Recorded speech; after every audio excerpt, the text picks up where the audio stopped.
It was a rebellious time, a crazy time in what would become the United States of America. We were only a fledgling colony back in those days here in Virginia. And in this fledgling colony, an uprising was about to take place. Blood, death, destruction of all kinds would burn Jamestown to the ground. And eventually it would give a nickname to a simple brick home here in Surry, Virginia. Baconscastle.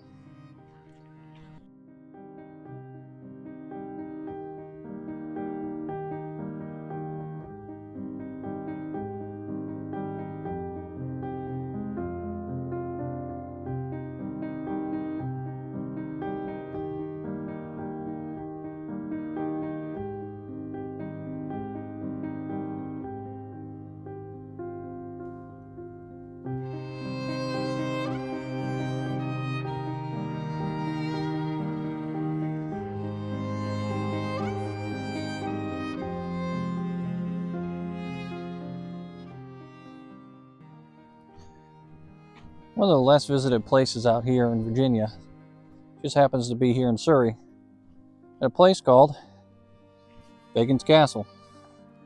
That's that house right there in the background. Baconscastle took its name from an uprising that happened in Jamestown, because some of the co-conspirators actually took possession of this house, fortified it, and turned it into their own castle, their own fort. So we're out here today to just kind of visit the place, check out the grounds, see the house itself, and then maybe tell a little bit of the story behind what happened here at this home.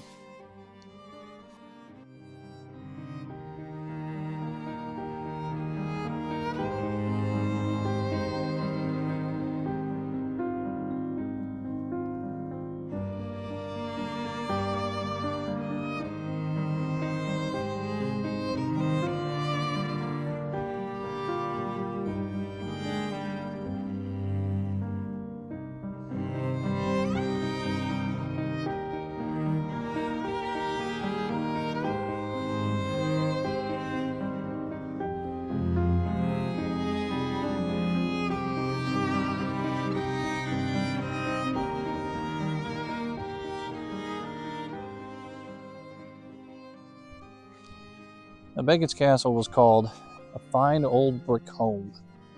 That's what the original owner, Arthur Allen, described it as. It was his old home. It was one of the largest in the area, and it was a beautiful place. And it boasts a beautiful garden that some members of a local society have tried to come together and kind of recreate out there as well. Although it's no longer really a garden as much as it is a square to walk.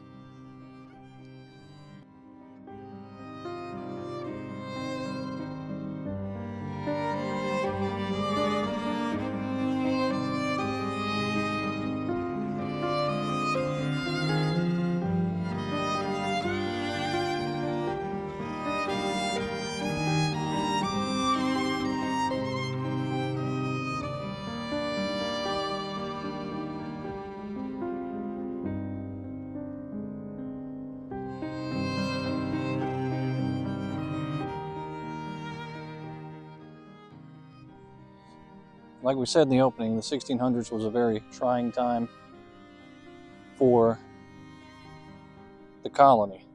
There was a lot of angst going on, a lot of tensions between the tribes and the Europeans that had come over here and had taken land for themselves.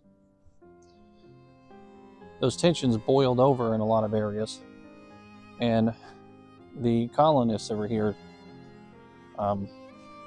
let's just say they weren't fans of natives. You can tell by their actions. At that time also, the tobacco market, there was a lot going on with that. A lot of competition with the Carolinas and other places. And so Virginia's tobacco market was declining. So the people in the local area were losing a lot of money. And the laws didn't help. And they were starting to get angry. And then enters Mr. Bacon. He's a young and up-and-coming man. He's the cousin of the governor's wife, Miss Culpepper. And he's got a fire in his chest that he can't put out. And the only way he's going to be able to put that out is by trying to siege and take control of the Jamestown colony.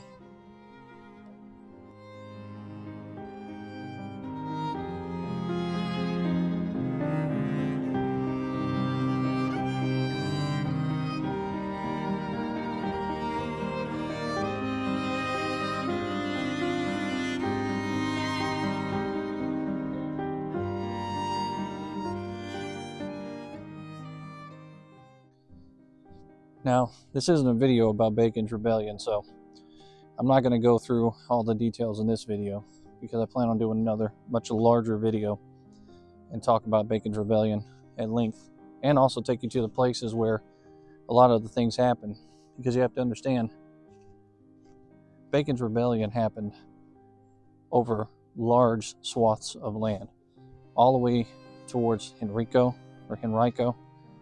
Virginia, through the James River to the Jamestown colony, across the river in Surry. There was a lot going on at that time with Bacon's Rebellion. But Bacon's Castle gets its name because of that period in time during the rebellion.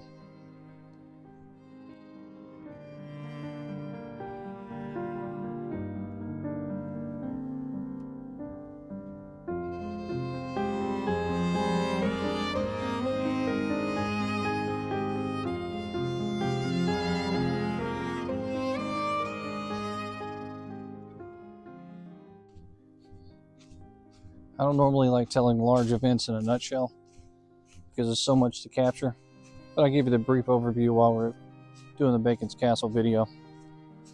Essentially, Berkeley, the governor, is in control of the colony there at Jamestown, and he's one of the king's favorites. He is trying to do the best he can to keep the peace between the colonists and the natives. He's also trying to create a good colony that will develop a product like tobacco for a profit. But he's there at a rough time because the price of tobacco is going down. Colonists are not making as much money. Profit is not as good. Then comes a year of drought and bad weather, so the crops start to fail. Now the colonists are angry, pissed off, for lack of better words, and they want to take it out on somebody.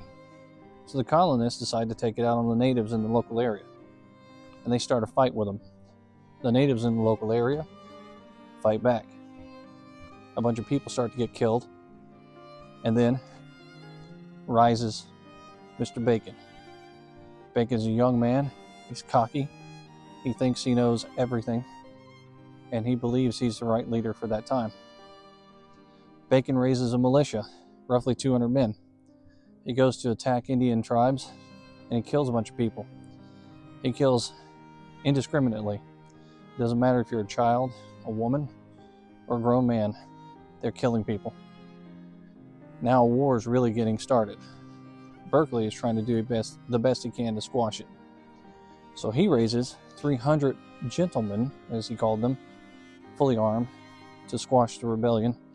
And he goes down and tries to get Bacon to stop, who flees into the woods with his men. Meanwhile, the House of Burgess tells him, you have to make Bacon repent for what he did. You can't just let him off. Bacon somehow gets himself elected to that House of Burgess, and he becomes a powerful person. Eventually, he rises up, garners favor with a lot of people, overthrows Berkeley, and sends Berkeley fleeing. Then comes the fortification of Jamestown. Several spots around the area where the rebellion is taking place. Things are going haywire and crazy. Eventually, it's not looking good for Bacon, and Bacon knows it. He gets angry, And Bacon ends up burning Jamestown to the ground. Before Bacon can be held accountable for what he did, he ends up dying of flux. In other words, it's a bloodborne disease from head lice, from body lice. So apparently he's crawling with creatures that's eating at him. And that eventually becomes the end of Bacon's rebellion. Now there's a whole lot in there that I didn't tell you, but we'll cover the whole thing in detail in a longer video here in the future. So stay tuned.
So Major William Bookings, Captain Arthur Long, and Lieutenant Robert Burgess seized the house during the Bacon's Rebellion. They took control of it for themselves. And that's where all of this comes about. Because now they're fortifying this house and essentially turning it into their own private fort.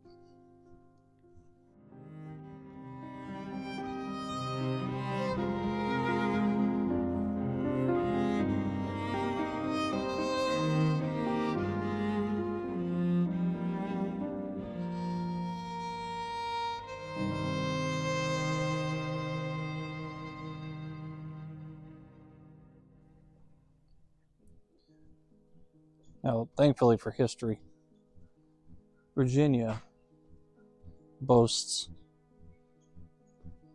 the possession of homes, just like the one here I'm walking past now at Chippex State Park. These huge plantation homes and old structures are still in existence thanks to these organizations that are keeping them up, and state funding as well. Bacon's Castle is kind of a part of that, but it's also private organizations that are helping to keep that structure going as well. It's a beautiful place.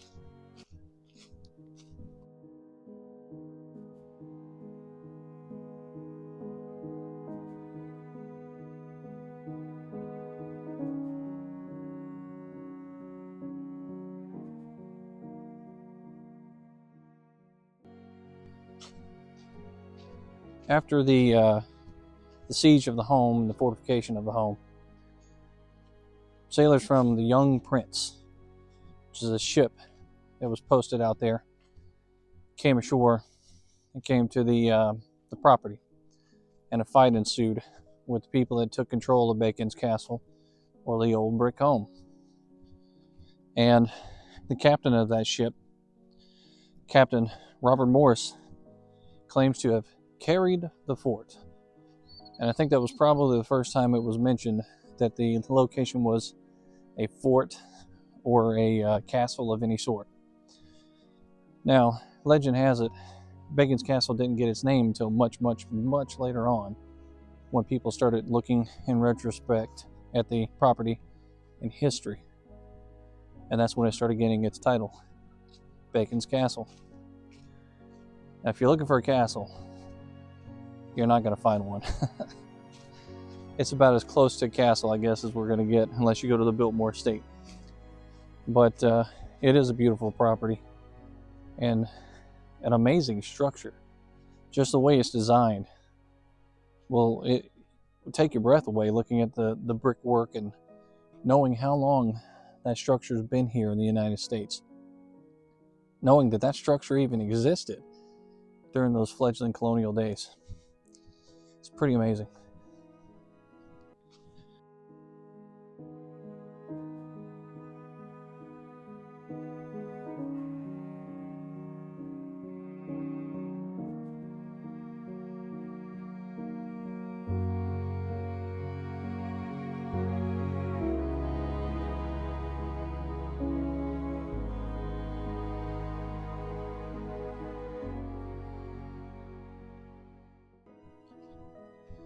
Of course, the history doesn't stop there.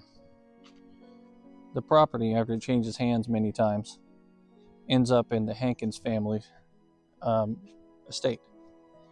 Now, John Henkins, who was colonel, had a son named James Henkins, and James Henkins was a captain in the Surry Light Artillery for the American Civil War. So he was a Confederate soldier. There is a marker on the property there, and I believe that is the burial spot for that family, although I'm not 100% certain. But it's a pretty amazing marker. That family in its own right has a lot of history there on that property, and a lot of history in the state of Virginia. They made their own mark.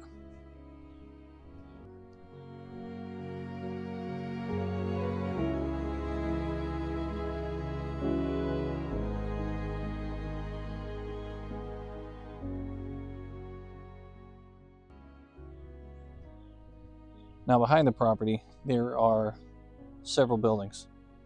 One which is known, or thought to be known, as one of the oldest wooden structures in the state of Virginia, which is a barn. And inside you can actually see the wood and how it is latched together to make it a sturdy structure, much sturdier than the structures we build today. It's a beautiful barn.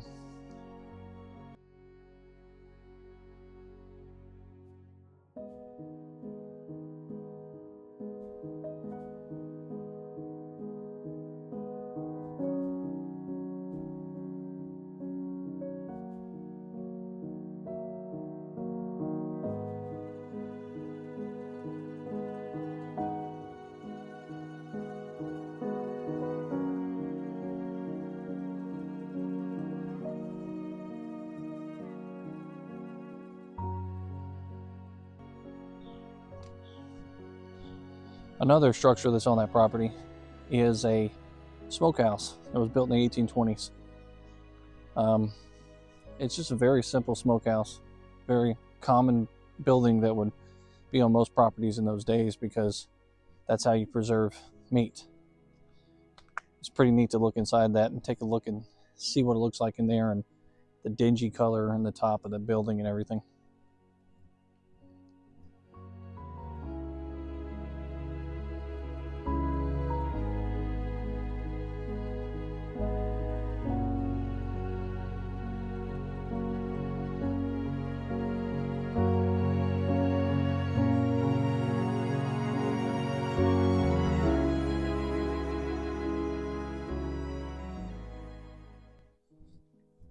One of the final structures that you come to on that property, probably one of the saddest structures, is a slave dwelling. Originally, that structure was much smaller than it is today, and it was built in the 1820s as well. Eventually, they lengthened the structure and made it a larger home, and anywhere between 8 to 10 people could probably fit inside easily. But sometimes more than that were crammed inside these quarters, and it was nothing more than a place for them to sleep. Later on, after the American Civil War, the structure was no longer needed for enslaved people, so instead it became a tenant's building.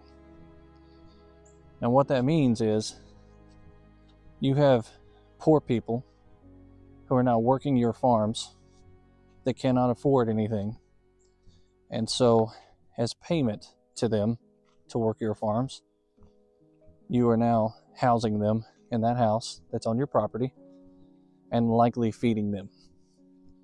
They really didn't receive much more compensation than that for a long time. So really, they traded the name of slavery for something else, and they called it sharecropping. It was really a pitiful way to live. And in that house, probably 2 families would fit inside during that time when they were sharecropping.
The grounds that I'm on right now, it's not Baconscastle. It's out at the old Chippix Plantation. They now call it the Chippix State Park. They no longer call it Chippix Plantation Park. But I'm out here because there's a lot of nice open fields and places to walk around. When you go to Baconscastle, however, it's a big, beautiful open field as well. As you can see in the videos that I post up here with this video. The plantation itself, or the home, was the oldest brick structure, or is the oldest brick structure here in the United States. That's what it boasts on the website. And when you go take a look at the structure, you'll understand it is pretty old. The structure of the main house itself, that was here originally in the 1600s, is much the same as it was back then, although you can see some variances and differences in the house when you look closely. It is under current preservation and continuous preservation because the house is quite literally crumbling and falling apart in some areas. And you can tell that by looking at the mortar in between the bricks and the various different things that they've done to try to keep the structure together and upright. But it is a pretty amazing structure.